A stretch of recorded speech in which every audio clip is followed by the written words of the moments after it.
So we're going to continue our coverage over Axe Judgment Day. And this video is going to be part 3 of our coverage over the entire event. With that being said, today's video is going to contain 2 more tie-ins, but also the next issue of the main series as well, Judgment Day number 3. But the first chapter for today's video is going to be Death of the Mutants number 1. And so getting into Deaths of Mutants number 1, we pick up with the Eternals that are technically outcasts. Because remember, these Eternals believe that the Deviants are no longer bad people, that they are actually good. And the reason why they think that because they had just learned the dark secret about the Deviants, that when it comes to Deviants, they are supposed to be the best thing made by Celestials because they're supposed to bring in a new age of new powerful beings across the earth, like the mutant race. We just learned that the mutant race is actually an off branch of the Deviants, and that is very huge. Except when it comes to the rest of the Eternals, they have no idea about this secret at all. And so for them, they're saying, no, we have to kill off the mutants because they are an off branch of the Deviants. But we're going to focus on Ajak, Makkari, and Phaetos real quick. And the reason why, because when it comes to Ajak and Makkari, they are trying to make a new god. Now, in the main series of Judgment Day, they were able to do that by working alongside with Tony Stark and Mr. Sinister. But like I said, this book right here takes place before Judgment Day number 2. Most of it does. Either way, we see the 3 characters meeting up because once again, they're telling the rest of the Eternals what they are going to do, which is to make a god, to bring Celestial back to life. Now, Phaetos said it was possible for them to do that, but he said if they do it, it could lead to more problems down the road, or most likely a war between Deviants and Eternals. Except right now, the war has already arrived before they were able to make their god. And so Phaetos realized that when it came to Ajak and Makkari, they knew the war was coming. And they basically used the war as a lame excuse to go ahead and make a god. And the only reason why Ajak wants a god because it's been so long since Celestials have been down to Earth to talk to the Eternals, to talk to Ajak. And she kind of misses that. And so that is why she's trying to bring one back to life. But now she's going to use the war between the mutants and the Deviants as a way to say, you know what? It's time for us to go ahead and make a god. And so that is when we see the rest of the Eternals go over to a sacred land that is owned by the Deviants. And this land is very important because this is where the second host of the Celestials had came down and literally slaughtered a huge amount of Deviants, but also left a crater in the ground. And so the Deviants left that there to say, this is where our people were slaughtered. It reminds us that when it comes to Deviants, when it comes to our creators, our gods, we are hated by them. Even though they have made us, they hate us. And that is very huge. Now, with that being said, our Eternal group has to go inside that crater and try to talk to the dead, to pick up psychic memories from the dead. And the reason why, because the ones who were slaughtered by the second host, they have witnessed the judgment of a god, of a celestial. And Cersei needs that as a way to kind of help build the god that Ajak and Makkari are trying to build at the moment. But after that, we then see Ikaris go over and find the Forgotten One once again. Now remember, the Forgotten One is really one of those very interesting Eternals where he's really down in protecting the human race, but at the same time, he hates working with the Eternals. He does not trust them, but at the same time, he has no choice at the moment because right now, our outcast group of Eternals are trying to protect the mutants, but to also protect the humans as well from the war between the mutants and the Eternals. And so you have Ikaris coming to the Forgotten One to ask for a few stealth suits. And those stealth suits are going to be very important for Ikaris and the team that he is going to use to help the mutants win the war against the Eternals. But then we pick up with Droog, the Prime Eternal. And this is really important because with this book taking place at the same time as Judgment Day #2, we're able to see the other war plans that Droog has we did not see in the main series. Like, for example, Zuras. Now remember, Zuras was also a Prime Eternal before Droog was. Except when Thanos had killed off Zuras not once but twice, it made room for Droog to become the Prime Eternal. So now Zuras has to work for Droog. But we come to find out that Droog is using Zuras to have a battle of the minds against Charles Xavier. And this makes a lot of sense because when it comes to Charles, he's the X-Men most powerful psychic mutant.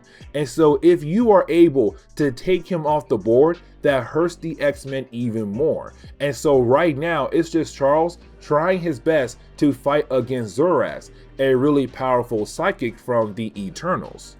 We are then introduced to a new Eternal, and that will be Kalos, the Destructor. Now, you would think he'll have a big role in the storyline. Unfortunately, he doesn't.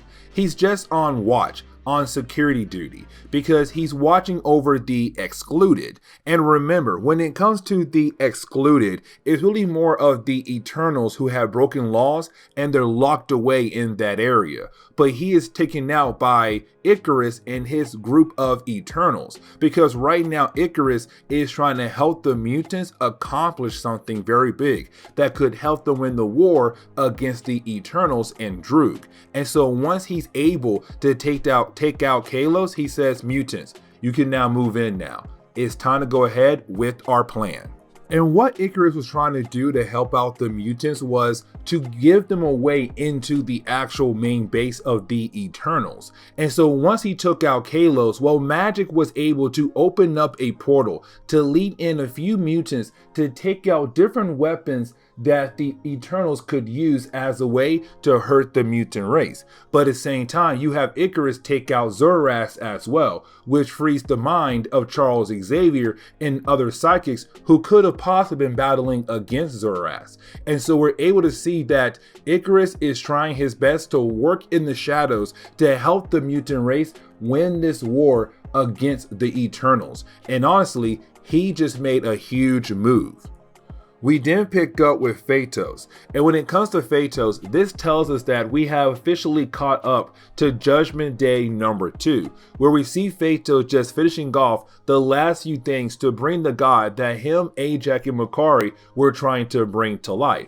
And of course, they were able to do that, and that is the progenitor. He's now alive and well, except he's now going to judge the entire world because he felt like this world has failed completely. And so he is wondering what to do with Earth, to let it live or to go ahead and destroy the planet Earth.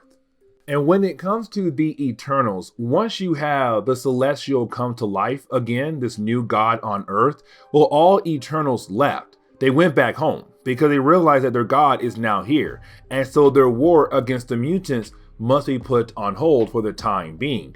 But after that, you have Droog realize that he is failing as a leader. And that is really important because when it comes to Droog, he's trying his best to make sure that he does not lose his spot as the Prime Eternal. But unfortunately, all the different kind of moves that he is making is just hurting his chance to keep that spot to himself. But to close on the first chapter, we do pick up with Ikaris and the Forgotten One. And right before the two of them leave, we kind of find out that Ikaris had left a message for the rest of the Eternals that are helping Droog in this war against the mutant race. And basically it says that all Eternals must die. Because to Ikaris, the Eternals are not doing anything great at all. They are only hurting the Earth. And that is a huge problem. And so with that being said, it's kind of like, where do we go next? And so then we get into X-Men #13. And when we do, X-Men #13 takes place at the same time as Death of the Mutants #1 but takes place before Judgment Day number 2, except it gives us the X-Men side of the story. And what I mean by that, in Death of the Mutants number 1, we saw Icarus being able to help the X-Men get inside the base of the Eternals. But we had no idea what the X-Men did inside that base. And so this book right here is going to tell us what they did. And so as we jump into X-Men number 13, we see the X-Men fighting against the Hex still. Of course, the Hex are really more powerful versions of the Eternals. Now, once they're able to take out one of the Hex, Jean Grey realized that this is not getting anywhere at all, because every single time they kill off one Hex, which is an Eternal, they are able to come right back to life again and attack Krakoa all over again. And so Jean Grey saying, right now we're in a stalemate, we need to do something else. And so she calls up Icarus. And this is where you have Icarus tell Jean Grey what she could possibly do to help them stop the actual Hex from attacking Krakoa over and over again. And this is where we kind of find out that the reason why the X-Men broke into the actual base of the Eternals was to get into the arsenal of Uranos. Because when it comes to the Hex, yes, they are Eternals, but they're more robotic than actual Eternals. But their power source has been kept inside the arsenal of Uranos. And so if the X-Men are able to break into the base of the Eternals, get inside the arsenal of Uranos, and destroy the power source of the Hex, that gives the mutant race a better chance to win this war. And so you actually have Icarus saying, I will help you make a path to get you inside the actual base of the Eternals, which we already know he does. He also tells Jean Grey, you have to make sure that you do not kill anybody at all. Do not kill any Eternal at all. Get in there, do your job, and get out. And so the next few pages of this book is really more just the X-Men trying their best to break into the actual base of the Eternals alongside the help of Icarus to take out the power source of the Hex. And this goes on for a few pages, a good few pages. But the point is that when it comes to this section, this is the first time we're seeing the new X-Men team. Because remember, when it came to the Hellfire Gala event, we got a brand new X-Men team. Cyclops still there, so is Jean Grey, so is Synch, but you have new members like Firestar, Forge, Iceman, Havoc, and Magik. These new characters had joined the X-Men. Polaris, Wolverine, Rogue, they had stepped away. So did Sunfire. And so this is our first look of this new X-Men team trying their best to go ahead inside the base of the Eternals, get inside the arsenal of Uranos, and take out the power source that belongs to the Hex, which they are able to do. And once they do that, they head back over to Krakoa. Except when they do arrive back to Krakoa and they see the Hex leaving, you have the X-Men think that, okay, the reason why the Hex are leaving now is because of them. Because they were able to take out the power source that belongs to the Hex in the arsenal of Uranos. Except that is the moment we kind of find out that technically that is not true. Because we already know what happened in Judgment Day number 2. Because right when the X-Men finished their mission, well, Phaetos, Ajax, and Makkari were able to bring online their new god. And that would be the Progenitor. And so as soon as he came to life, he said, it's time for me to judge this world. Because I feel like the earth is failing. I feel like the human race, the mutant race, deviants, Eternals, and humans, you all have failed. And so with that being said, I am going to decide what to do with this planet. Destroy it or let it live. But this is where we are able to jump back into the main storyline once again, where we pick up with Judgment Day number 3. And when we do, we actually pick up where the last chapter left off at, where our last video left off at, where you do have the Celestials say, this world has failed. This world deserves to be destroyed. And so right now, he's beginning to judge people across the world left and right. And he starts with Captain America. Now, at first, our heroes had hope that they'll be able to actually stop this being from killing off the entire planet. Except when you have Celestial grab Steve Rogers and begin to judge him, he says, "You have failed, Steve Rogers." And the reason why, because you stand for the idea of trying to make this country better, to lead the people of your country into a better direction. Unfortunately, you have failed. America is still in a good spot right now. America is not where it should be if you are trying to lead them in that right direction, which means that you have failed at your job, but you have failed at your goal as well. And so you have been judged as a failure. And that right there is where when our heroes lose all their hope, because it's Steve Rogers. He's the guy where most people listen to, respect a lot, and look up to. Unfortunately, this man right here just got judged and technically failed. And so now they're wondering, what hope do they have to actually win against this being? And so then we jump over to Droog. And you have Droog talking to his grandfather, Uranos. And this is Droog basically hearing that Uranos agrees with the Celestial that this planet is full of failures. The Eternals have failed. The mutants have failed. Everybody has failed. And they deserve to die. But on top of that, he's kind of saying, what hope do you have, Droog, to hopefully win this test, to prove that the Eternals or the rest of the world deserves to live if Steve Rogers had failed? And for Droog, he is ignoring what Uranos said because he still believes that he may find a way to actually save the world, to save the Eternals, but to also stop this Celestial as well. We then pick up with Tony Stark and the other Eternals that he had worked with alongside with Mr. Sinister to help create this god.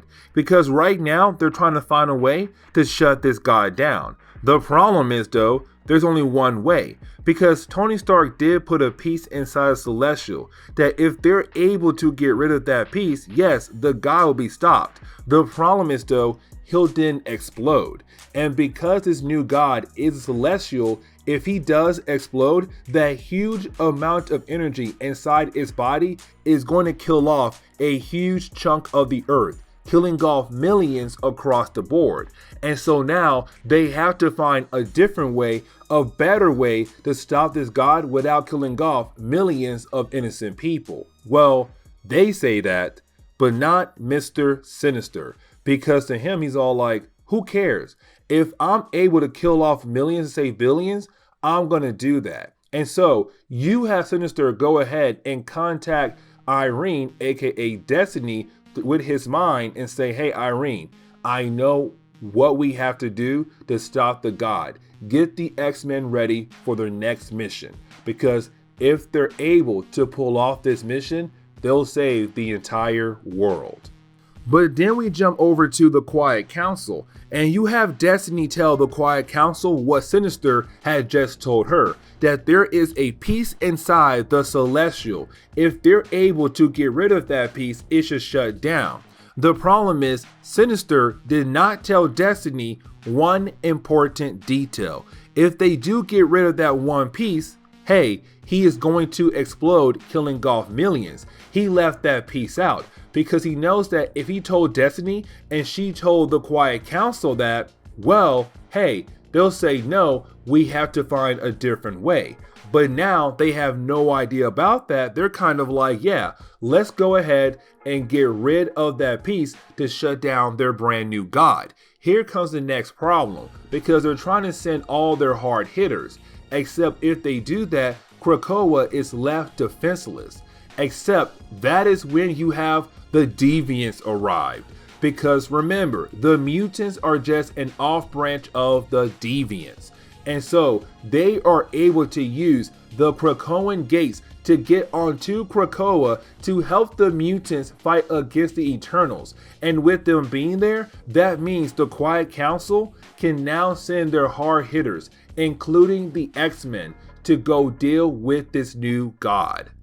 But once you have the X-Men arrive at the location of the new god Izzet, well, now the game plan is to get rid of that one piece inside of it and save the world. Except it cannot be that easy, because the outcast group of Eternals are also there, and they were updated by Tony and his crew about what will happen when it comes to that one piece inside the Celestial. Also, because one of the laws Eternals have is to protect the Celestials, their creators. They're really more forced to do it because it is coded inside their DNA. And so you have them fighting against the X-Men to protect the Celestial. Except Jean Grey is able to get through, and once she does, well, she does destroy the piece, but now it could explode. And if it does, that is the end of a lot of people. At first, Tony makes it seem like it's not going to explode. Unfortunately, it does, killing off millions of people, but also the Avengers, the Eternals, and the mutants who are in that area. Oh my god, there it is. Except we kind of find out that was all fake. That basically what the Celestial did was he played a mind game all the different characters in the area to make them believe that Jean Grey and the rest of the X-Men arrived, went inside his body, destroyed that one piece, and exploded. That did not happen.